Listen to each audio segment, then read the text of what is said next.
الصباح بدا من طلعته والليل دجى من وفرته الله الله الله الله.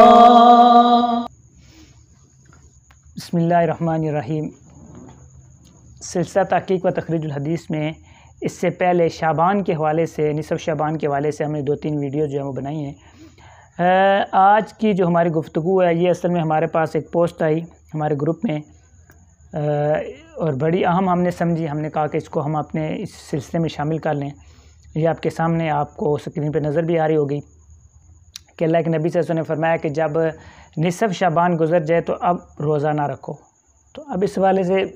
یہ سوال آیا کہ یہ جو پوسٹ ہے کہاں تک درست ہے؟ کیا نصف شعبان کے بعد 15 شعبان کے بعد روزہ رکھنا جائز نہیں ہے یا پھر اس کا کیا حکم بنتا ہے؟ ٹھیک ہے، سب سے پہلی بات جو ہے وہ یہ کہ ہم گفتگو شروع کرنے سے پہلے ایک آدھ علمی اصطلاح ہے اس کو کلیئر کرنا چاہتے ہیں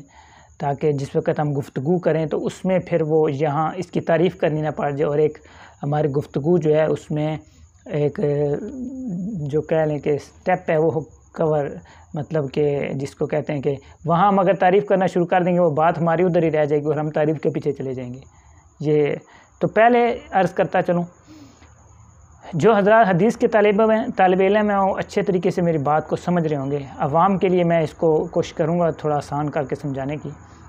دیکھیں، بعض دفعہ احادیث میں ایسی صورت آ جاتی ہے کہ 2 احادیث آمنے سامنے آ جاتی ہیں، مطلب ظاہری طور پہ لگتا ہے ایسے ہے کہ یہ دونوں حدیثیں ایک دوسرے کے مقابل آ گئی ہیں. ٹھیک ہے، اب اس تقابل کو دور کرنے کے لیے علماء حدیث جو ہیں، محدثین اکرام ہیں، وہ مختلف طریقے ایسے اختیار کرتے ہیں کہ ان کا جو تقابل ہے وہ دور ہو جائے. ٹھیک ہے، ان میں سے ایک طریقہ جو ہے اس کو طریقہ ترجیح کہتے ہیں. ترجیح کا طریقہ یہ ہوتا ہے کہ ان دونوں حدیثوں پہ غور کرتے ہیں، دیگر بھی مضان دیکھتے ہیں، دیگر بھی احادیث وغیرہ کو دیکھتے ہیں اور اس کے بعد جو ان میں سے راجح حدیث ہو اس پہ عمل کر لیتے ہیں اور جو مرجوح حدیث ہو، کمزور حدیث ہو، اس کو ترک کر دیتے ہیں. 2 حدیث آمنے سامنے آئیں، جو راجح تھی اس کو کہتے ہیں یہ قابل عمل ہے، اس پہ عمل ہوگا. جو مرجوح ہوتی ہے اس کو چھوڑ دیتے ہیں. اس کو کہتے ہیں ترجیح کا طریقہ.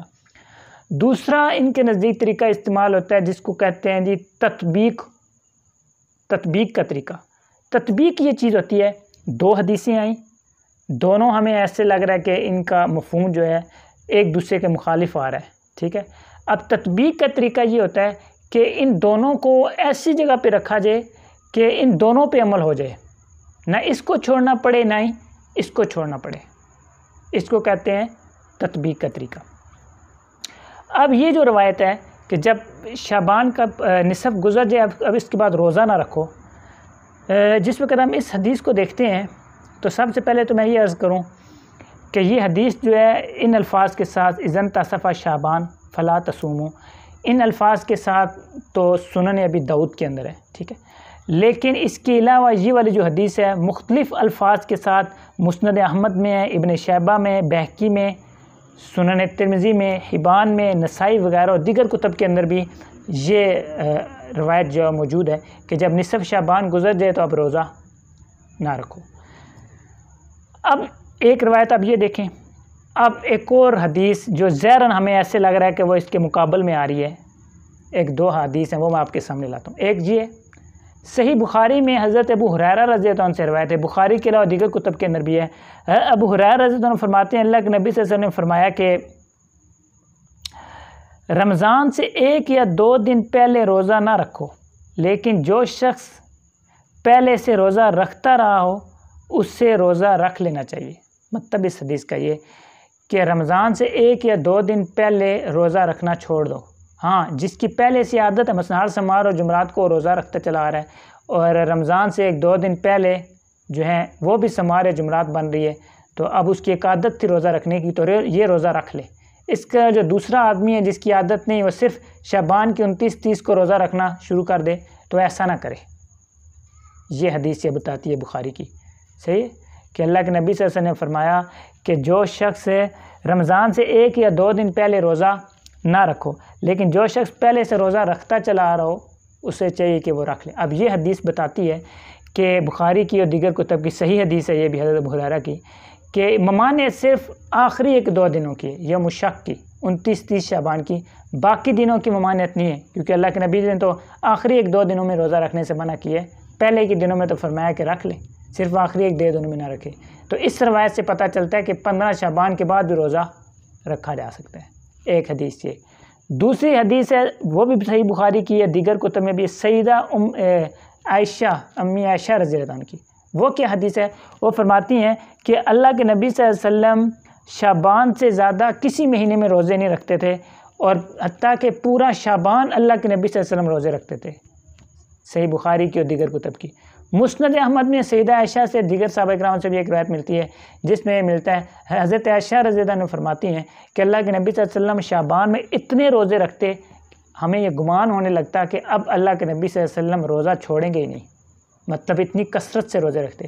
اب یہ 3-4 روایات ہمیں بتاتی ہیں کہ اللہ کے نبی صلی اللہ علیہ وسلم تو نصف شعبان کے بعد بھی روزہ رکھتے تھے، اور اللہ کے نبی صلی اللہ علیہ وسلم نے تو یہاں تک کہا کہ صرف شعبان کے آخری 1-2 دنوں میں روزہ نہ رکھو، باقی دنوں میں تو آپ رکھ سکتے ہو۔ اب ایک روایت وہ کہ جس میں ہے کہ 15 شعبان کے بعد نہ رکھو، اور ایک روایت یہ کہ جس میں ہے کہ جی رکھ سکتے ہو۔ اب کیا کیا جائے؟ ٹھیک ہے، جب دونوں روایات صرف اس روایت کو دیکھیں تو پھر تو یہ پتہ چلتا ہے نہ رکھیں، لیکن اب دوسری طرف بھی روایات ہیں جن میں ہے کہ روزہ رکھ سکتے ہیں، اللہ کے نبی صلی اللہ علیہ وسلم بھی رکھتے تھے اور شعبان میں کثرت سے روزے رکھتے تھے، ٹھیک ہے، جیسے احادیث صحیحہ میں آتا ہے۔ تو اب ان 2 روایتوں میں کس طریقے سے ہم کیا کریں گے؟ یہاں پر بھی ایک محققین کی جماعت، ان میں بھی بڑے بڑے محدثین ہیں، بڑے بڑے جبال علوم ہیں، تو محدثین جو ہیں وہ تو انہوں نے طریقہ ترجیح اختیار کیا۔ وہ کیا کہتے ہیں؟ وہ کہتے ہیں وہ جو فلا تصوموا والی روایت ہے نا کہ نصف شعبان کے بعد روزہ نہ رکھو، وہ روایت سندن کمزور ہے، اس میں کچھ علل ہیں، کچھ کمزوریاں ہیں۔ جب وہ کمزور ہے تو اس وجہ سے، اور یہ والی جو روایت بخاری مسلم کی اور دیگر جو روایات ہیں جو میں نے پیش کی، ابو ہریرہ کی، حضرت سیدہ ام عائشہ کی اور دیگر کی، یہ روایت کیونکہ مضبوط ہے لہٰذا ہم اس روایت کو لے لیں گے، مطلب 15 شعبان کے بعد بھی روزے کا کہیں گے جی رکھ سکتے ہو، اور وہ جو روایت ہے وہ کیونکہ کمزور ہے لہٰذا ہم اس کو چھوڑیں گے، وہ مرجو روایت ہے اور یہ راجح روایت ہے، اس کو لے کے ہم اس کو چھوڑ دیں گے۔ یہ ایک جماعت علماء حدیث کی، محققین کی، اہل علم کی، ان کا یہ کہنا ہے، انہوں نے ان دونوں میں اس طریقے سے فیصلہ کیا ہے کیونکہ دونوں حدیثیں آمنے سامنے آ گئی ہیں، لہذا جو کمزور ہے اس کو چھوڑیں گے، جو مضبوط ہے اس کو لے لیں گے۔ ایک تو یہ۔ دوسری طرف بھی اہل علم کی ایک بہت بڑی جماعت جن میں امام طحاوی رحمہ اللہ، شیخ احمد شاکر معاصرین میں سے، البانی صاحب رحمہ اللہ اور ارناؤوط رحمہ اللہ اور دیگر بھی بڑے بڑے نام ہیں اس کے اندر بھی، ان حضرات کا یہ کہنا ہے، وہ کہتے ہیں کہ یہ جو آپ نے پہلی روایت کو کمزور کہا ہے نا، ہم مانتے ہیں کہ ان کی بعض سندوں میں کچھ علل ہے، لیکن یہ اتنی زیادہ سندوں سے روایت ہے مختلف جگہ پہ، مختلف حصوں میں، مختلف الفاظ کے ساتھ، کہ ہم مجموعی طور پہ اس روایت کو کمزور نہیں قرار دے سکتے۔ یہ روایت مضبوط ہے، ٹھیک ہے، لہٰذا یہ کمزور نہیں ہے، صحیح ہے۔ جب یہ صحیح ہے، وہ روایت بھی صحیح ہے کہ نصف کے بعد روزہ نہ رکھو، اور یہ روایت بھی صحیح ہے کہ نصف کے بعد روزے رکھنے کا جواز ہے، تو پھر کیا کریں گے؟ اب وہ تطبیق کی طرف چلے جاتے ہیں، وہ کہتے ہیں کہ ان دونوں روایتوں پہ عمل کیا جا سکتا ہے، یہ دونوں روایتیں ایک دوسرے کے مقابل نہیں ہیں۔ وہ کیسے؟ وہ کہتے ہیں یہ جو اللہ کے نبی صلی اللہ علیہ وسلم نے فرمایا کہ نصف کے بعد، نصف شعبان گزرے تو اس کے بعد روزہ نہ رکھو، یہ ممانعت ہر آدمی کے لیے نہیں ہے کہ ہر آدمی روزہ نہ رکھے، بلکہ یہ اس آدمی کے لیے ممانعت ہے کہ جس آدمی نے پہلے 15 جو دن ہیں ان میں بالکل کوئی روزہ نہیں رکھا، نہ ہی اس کی عادت ہے روزہ کثرت سے روزے رکھنے کی شعبان میں،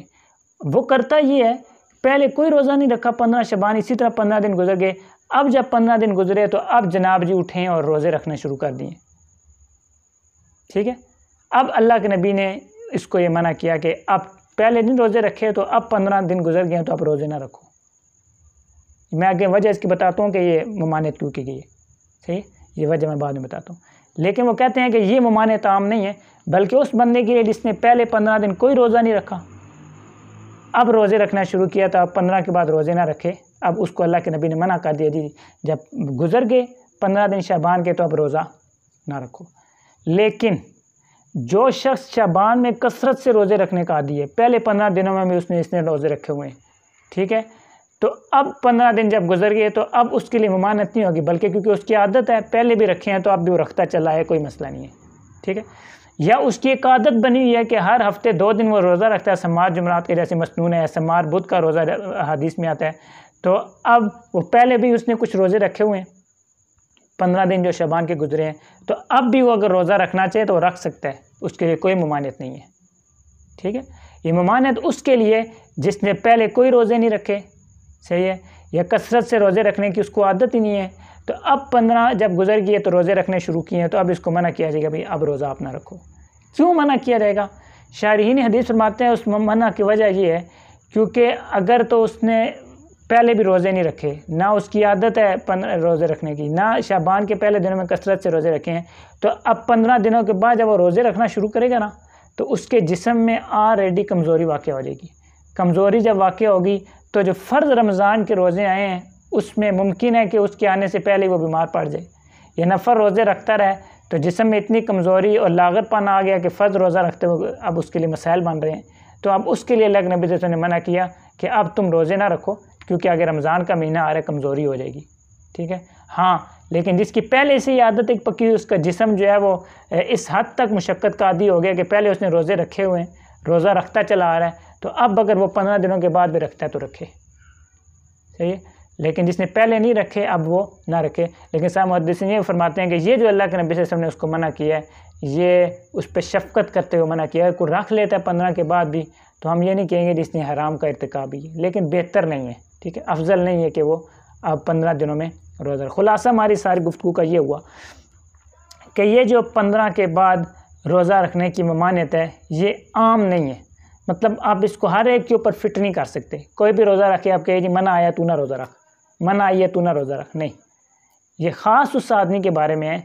کہ جس نے بالکل پہلے روزے نہیں رکھے، نہ ہی اس کی عادت ہے پہلے روزے رکھنے کی، نہ ہی وہ کثرت سے روزے رکھتا چلا آ رہا ہے، اب 15 دن گزرے ہیں تو روزہ رکھنا شروع کر دیا ہے، اور اس کی جسمانی کیفیت بھی اس طرح کی ہے، اس کو پتہ ہے اگر میں نے اب روزے رکھنے شروع کیے ہیں تو مجھے ممکن ہے کمزوری ہو جائے، تو اب اسی چیز کو دیکھتے ہوئے اللہ کے نبی صلی اللہ علیہ وسلم نے جو ہے وہ اس کو روزہ رکھنے سے منع کر دیا۔ جیسے کہ جہاد وغیرہ کے اندر بعض اللہ کے نبی صلی اللہ علیہ وسلم جو ہے وہ منع کر دیتے تھے روزہ رکھنے سے، تاکہ جہاد کے اندر تو قوت کی ضرورت ہے، تو وہاں پہ مسئلہ بھی بن سکتا ہے، ٹھیک ہے۔ اسے یوم عرفہ کے موقع پہ آپ کو پتہ ہے مشہور بات ہے کہ عرفہ کے دن بھی روزہ رکھنے کو جو وہاں پہ حاجی حضرات ہیں ان کے لیے کہ وہ روزہ نہ رکھیں، کہیں ممکن ہے کہ روزے کی وجہ سے کمزوری پیدا اور وہاں جو عبادت وغیرہ کرنی ہے اس کے لیے ان کے لیے مسئلہ بنے۔ تو کہنے کا مطلب یہ کہ یہ عام نہیں ہے کہ ہر ایک آدمی پہ اس کو فٹ کر دیا جائے، بلکہ یہ خاص اس آدمی کے لیے جس نے پہلے روزے نہ رکھے ہوں، اس کا جسم پہلے مشقت سے عادی نہ ہو، تو اب پہلے 15 دن روزے نہیں رکھے تو ابھی رکھنا شروع کر دیے تو اس کو پھر یہ منع کیا گیا۔ اب اس کے لیے بہتر نہیں ہے کہ وہ کیا کرے، روزے رکھے، ٹھیک ہے۔ اللہ تعالی ہمیں سمجھ نصیب کرے۔ وصلی اللہ علی النبی الامی۔